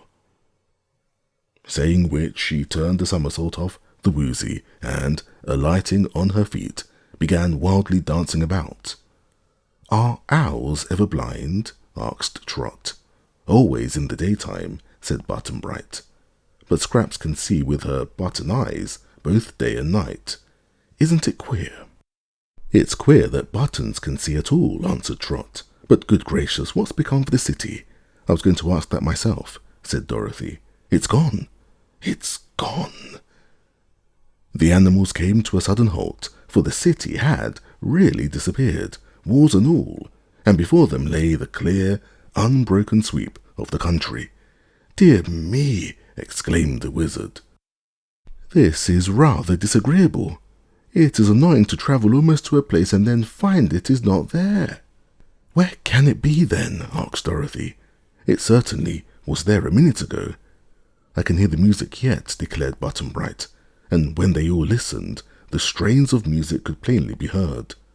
"Oh, there's the city over at the left," called Scraps, and turning their eyes they saw the walls and towers and fluttering banners far to the left of them. "There must be some way for people to get out and in," declared Dorothy. "Do you suppose they have flying machines, Wizard?" "No," he replied, "for in that case they would be flying all over the land of Oz, and we know they have not done that. Flying machines are unknown here. I think it is more likely that the people use ladders to get over the walls." "It would be an awful climb over that high stone wall," said Betsy. "Stone, is it?" Scraps, who was again dancing wildly around, for she never tired and could never keep still for long. "Course it's stone," answered Betsy scornfully. "Can't you see?" "Yes," said Scraps, going closer. "I can see the wall, but I can't feel it." And then, with her arms outstretched, she did a very queer thing. She walked right into the wall and disappeared. "For goodness sake," Dorothy amazed, as indeed they all were. Chapter 9. The High Cocolorum of Thigh. And now the Patchwork Girl came dancing out of the wall again. "Come on," she called. "It isn't there. There isn't any wall at all." "What? No wall?" exclaimed the Wizard. "Nothing like it," said Scraps. "It's a make-believe, you see, but it isn't. Come on into the city. We've been wasting our time." With this, she danced into the wall again and once more disappeared. Button-Bright, who was rather venturesome, dashed away after her and also became invisible to them. The others followed more cautiously, stretching out their hands to feel the wall and finding, to their astonishment, that they could feel nothing because nothing opposed them. They walked on a few steps and found themselves in the streets of a very beautiful city. Behind them they saw again the wall, grim and forbidding as ever. But now they knew it was merely an illusion prepared to keep strangers from entering the city. But the wall was soon forgotten, for in front of them were a number of quaint people who stared at them in amazement, as if wondering where they had come from. Our friends forgot their good manners for a time and returned the stares with interest, for so remarkable a people had never been discovered before in all the remarkable land of Oz. Their heads were shaped like diamonds, and their bodies like hearts.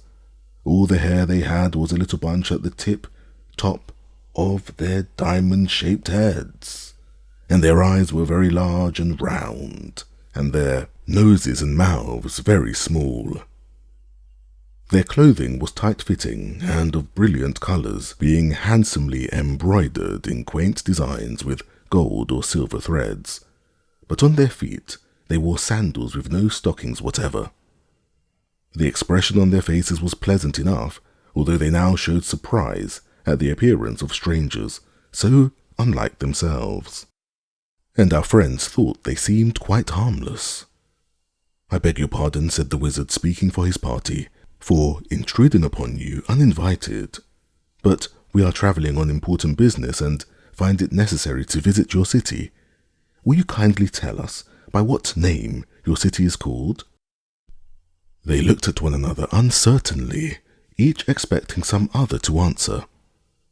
Finally, a short one whose heart-shaped body was very broad replied, "We have no occasion to call our city anything. It is where we live. That is all." "But by what name do others call your city?" asked the wizard. "We know of no others except yourselves," said the man, and then he inquired, "Were you born with those queer forms you have, or has some cruel magician transformed you to them from your natural shapes?" "These are our natural shapes," declared the wizard, "and we consider them very good shapes too." The group of inhabitants was constantly being enlarged by others who joined it. All were evidently startled and uneasy at the arrival of strangers. "Have you a king?" asked Dorothy, who knew it was better to speak with someone in authority. But the man shook his diamond-like head. "What is a king?" he asked. "Isn't there anyone who rules over you?" inquired the wizard. "No," was the reply. "Each of us rules himself, or at least tries to do so." "It is not an easy thing to do, as you probably know." The wizard reflected. "If you have disputes among you," said he, after a little thought, "who settles them?" "The High Cocolorum," they answered in a chorus. "And who is he?" "The judge, who enforces the laws," said the man who had first spoken. "Then is he the principal person here?" continued the wizard. "Well, I would not say that," returned the man in a puzzled way. "The High Cocolorum is a public servant. However, he represents the laws which we must all obey." "I think," said the wizard, "we ought to see your High Cocolorum and talk with him. Our mission here requires us to consult one high in authority, and the High Cocolorum ought to be high, whatever else he is." The inhabitants seemed to consider this proposition reasonable, for they nodded their diamond-shaped heads in approval. All the travellers from the Emerald City thought this ride the most uninteresting and dreary they had ever experienced, but the High Cocolorum seemed to think it was grand. He pointed out the different buildings and parks and fountains in much the same way that the conductor does on an American sightseeing wagon, and, being guests, they were obliged to submit to the ordeal. But they became a little worried when their host told them he had ordered a banquet prepared for them in the city hall. "What are we going to eat?" asked Button-Bright suspiciously. "Thistles," was the reply. "Fine, fresh thistles, gathered this very day." Scraps laughed, for she never ate anything, but Dorothy said, in a protesting voice, "Our insides are not lined with gold, you know." "How sad!" exclaimed the High Cocolorum, and then he added as an afterthought, "But we can have the thistles boiled if you prefer." "I'm afraid they won't taste good even then," said Little Trot. "Haven't you anything else to eat?" The High Cocolorum shook his diamond-shaped head. "Nothing that I know of," said he. "But why should we have anything else when we have so many thistles? However, if you can't eat what we eat, don't eat anything. We shall not be offended, and the banquet will be just as merry and delightful." Knowing his companions were all hungry, the wizard said, "I trust you will excuse us from the banquet, sir, which will be merry enough without us, although it is given in our honour. For as Ozma is not in your city, we must leave here at once." and seek her elsewhere. Sure we must, Dorothy and she whispered to Betsy and Trot. I'd rather starve somewhere else than in this city, and who knows, we may run across somebody who eats regular food and will give us some. So when the ride was finished, in spite of the protests of the High Cocolorum, they insisted on continuing their journey. They seemed happy and contented though, remarked the wizard, and those who are contented have nothing to regret and nothing more to wish for. Chapter 10. Toto loses something.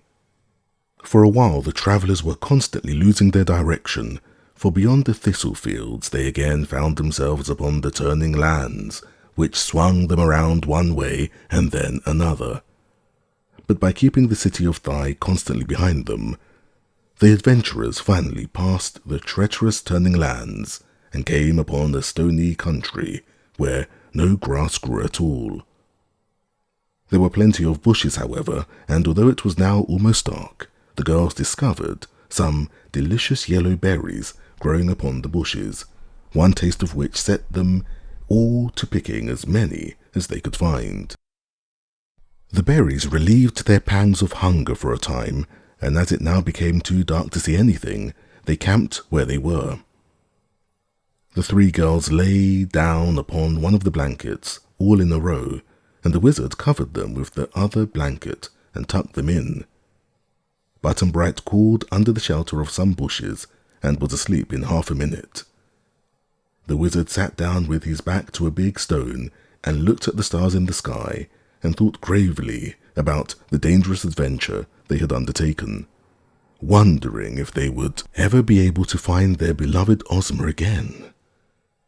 The animals lay in a group by themselves, a little distance from the others. "I've lost my growl," said Toto, who had been very silent and sober all that day. "What do you suppose has become of it? If you had asked me to keep track of your growl, I might be able to tell you," remarked the lion sleepily. "But frankly, Toto, I suppose you were taking care of it yourself." "It's an awful thing to lose one's growl," said Toto, wagging his tail disconsolately. "What if you lost your roar, lion? Wouldn't you feel terrible?" "My roar," replied the lion, "is the fiercest thing about me. I depend on it to frighten my enemies so badly that they won't dare to fight me." "Once," said the mule, "I lost my bray so that I couldn't call to Betsy to let her know I was hungry. That was before I could talk, you know, for I had not yet come into the land of Oz, and I found it was certainly very uncomfortable not to be able to make a noise." "You make enough noise now," declared Toto, "but none of you have answered my question. Where is my growl?" "You may search me," said the Woozy. "I don't care for such things myself." "You snore terribly," asserted Toto. "It may be," said the Woozy. "What one does when asleep, one is not accountable for. I wish you would wake me up sometime when I'm snoring and let me hear the sound. Then I can judge whether it is terrible or delightful." "It isn't pleasant, I assure you," said the lion, yawning. "To me it seems wholly unnecessary," declared Hank the mule. "You ought to break yourself of the habit," said the sawhorse. "You never hear me snore because I never sleep. I don't even whine as those puffy meat horses do. I wish that whoever stole Toto's growl had taken the mule's bray and the lion's roar and the woozy's snore at the same time." "Do you think, then, that my growl was stolen?" "You have never lost it before, have you?" inquired the sawhorse. "Only once, when I had a sore throat from barking too long at the moon." "Is your throat now sore?" asked the Woozy. "No," replied the dog. "I can't understand," said Hank, "why dogs bark at the moon. They can't scare the moon, and the moon doesn't pay any attention to the bark, so why do dogs do it?" "Were you ever a dog?" asked Toto. "No, indeed," replied Hank. "I am thankful to say I was created a mule, the most beautiful of all beasts, and have always remained one." The Woozy sat upon his square haunches to examine Hank with care. "Beauty," he said, "must be a matter of taste. I don't say your judgment is bad, friend Hank, or that you are so vulgar as to be conceited, but if you admire big, waggy ears and a tail like a paintbrush, and hoofs big enough for an elephant, and a long neck and a body so skinny that one can count the ribs with one eye shut. If that's your idea of beauty, Hank, then either you or I must be much mistaken. You're full of edges, sneered the mule. If I were square as you are, I suppose you'd think me lovely. Outwardly, dear Hank, I would, replied the Woozy. But to be really lovely, one must be beautiful without and within. The mule couldn't deny this statement, so he gave a disgusted grunt and rolled over so that his back was toward the Woozy. But the lion, regarding the two calmly with his great yellow eyes, said to the dog, My dear Toto, our friends have taught us a lesson in humility. If the Woozy and the mule are indeed beautiful creatures, as they seem to think, you and I must be decidedly ugly. Not to ourselves, protested Toto, who was a shrewd little dog. You and I are fine specimens of our own races. I am a fine dog, and you are a fine lion. Only in point of comparison with one another can we be properly judged. So I will leave it to the poor old sawhorse to decide which is the most beautiful animal among us all. The sawhorse is wood, so he won't be prejudiced and will speak the truth. Surely I will, responded the sawhorse, wagging his ears, which were chips set in his wooden head. Are you all agreed to accept my judgment? We are, they declared, each one hopeful. Then, said the sawhorse, I must point out to you the fact that you are all meat creatures who tire unless they sleep and starve, unless they eat and suffer from thirst, unless they drink. Such animals must be very imperfect, and imperfect creatures cannot be beautiful. Now I am made of wood. You surely have a wooden head, said the mule. Yes, and a wooden body and wooden legs, which are as swift as the wind and as tireless. I've heard Dorothy say that handsome is as handsome does, and I surely perform my duties in a handsome manner. Therefore, if you wish my honest judgment, I will confess that, among us all, I am the most beautiful. The mule snorted and the Woozy laughed. Toto had lost his growl and could only look scornfully at the sawhorse, who stood in his place unmoved. But the lion stretched himself and yawned, saying quietly, We are all like the sawhorse. We would all be sawhorses, which would be too many of the kind. Were we all like Hank, we would be a herd of mules. If like Toto, we would be a pack of dogs. Should we all become the shape of the Woozy, he would no longer be remarkable for his unusual appearance. Finally, were you all like me, I would consider you so common that I would not care to associate with you. To be individual, my friends, to be different from others, is the only way to become distinguished from the common herd.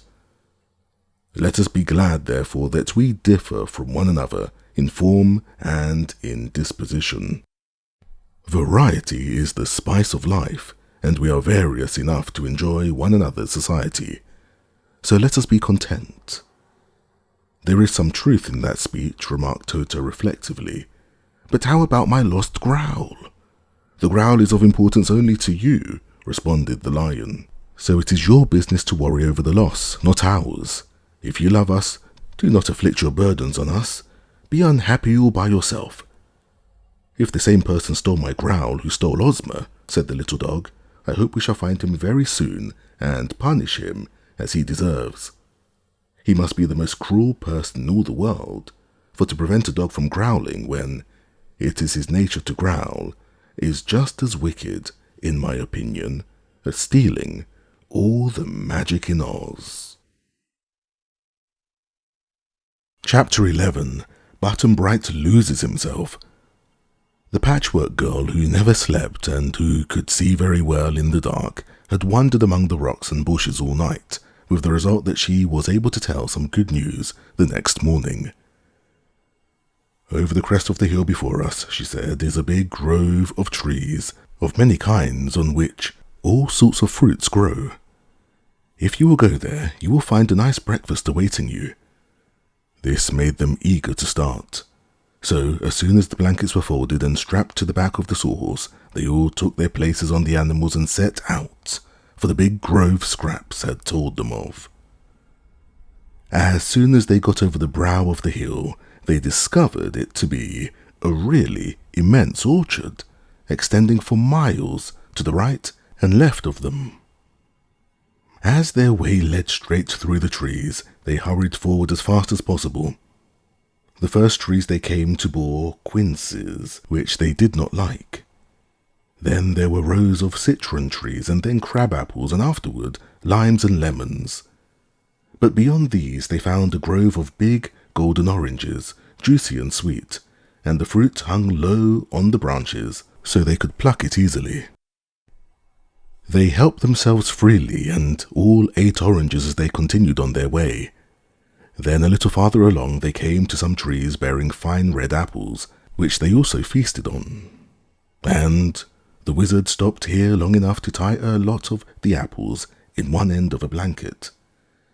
"We do not know what will happen to us after we leave this delightful orchard," he said, "so I think it is wise to carry a supply of apples with us. We can't starve as long as we have apples, you know." Scraps wasn't riding the woozy just now.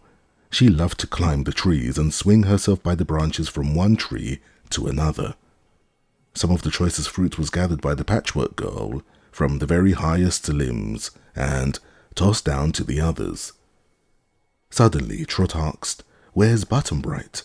And when the others looked for him, they found the boy had disappeared. "Dear me," cried Dorothy, "I guess he's lost again, and that will mean our waiting here until we can find him." "It's a good place to wait," suggested Betsy, who had found a plum tree and was eating some of its fruit. "How can you wait here and find Button-Bright at one and the same time?" inquired the Patchwork Girl, hanging by her toes on a limb just over the heads of the three mortal girls.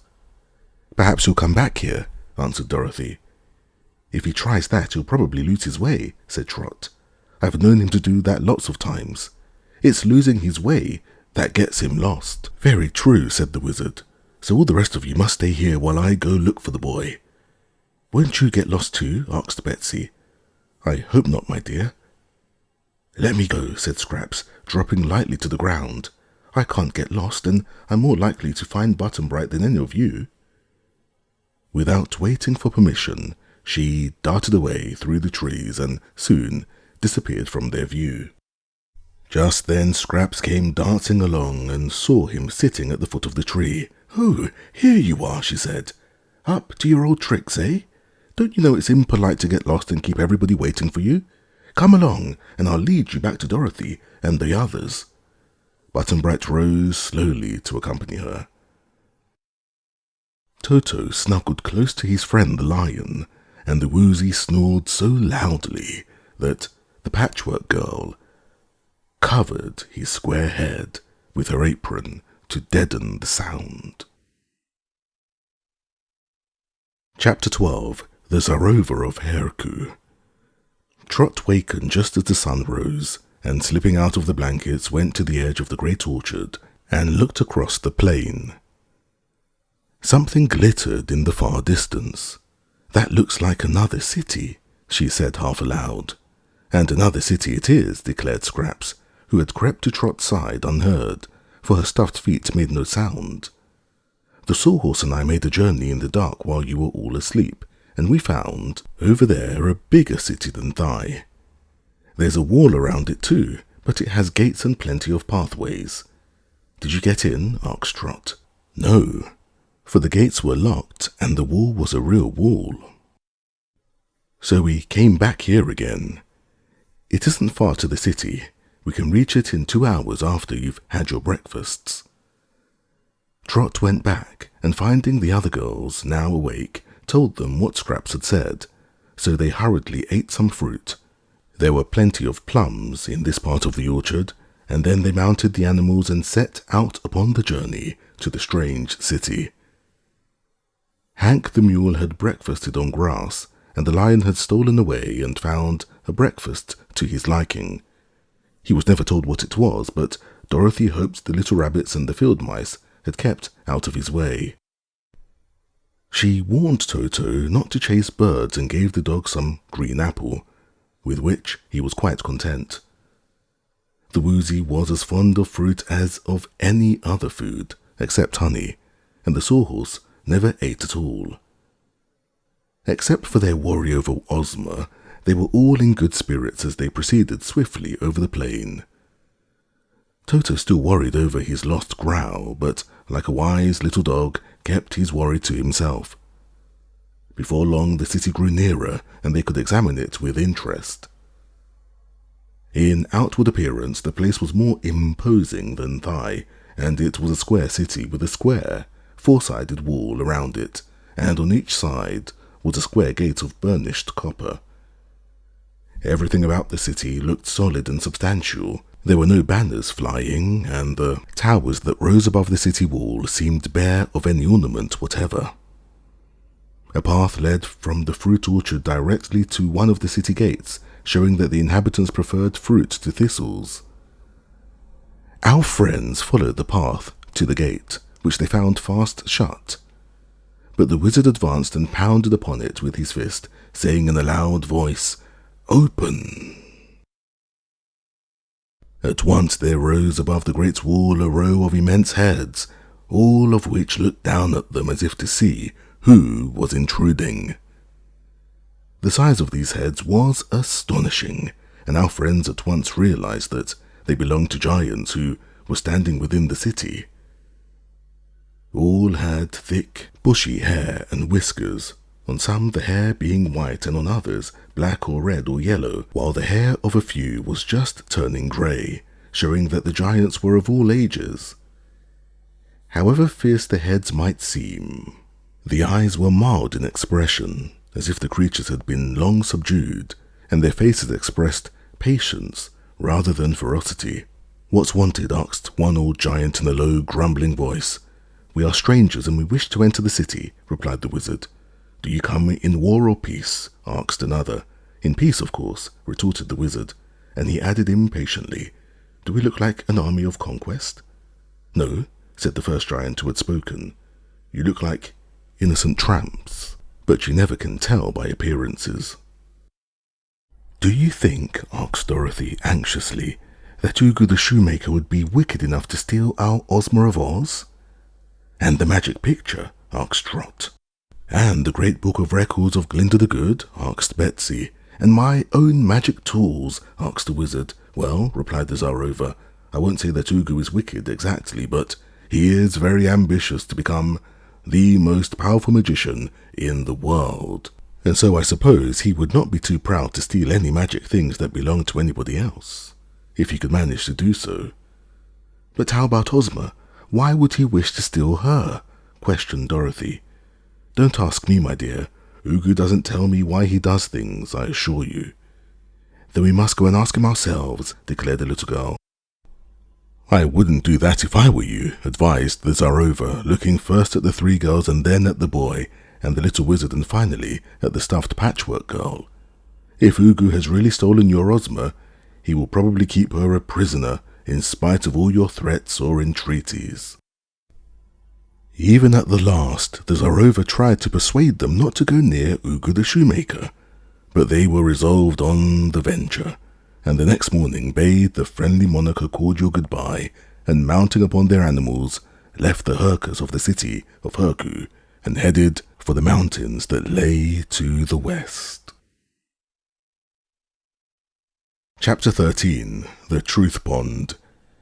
It seems a long time since we have heard anything of the Frogman and Cake, the cookie cook, who had left the Yip country in search of the diamond-studded dishpan, which had been mysteriously stolen the same night that Ozma had disappeared from the Emerald City.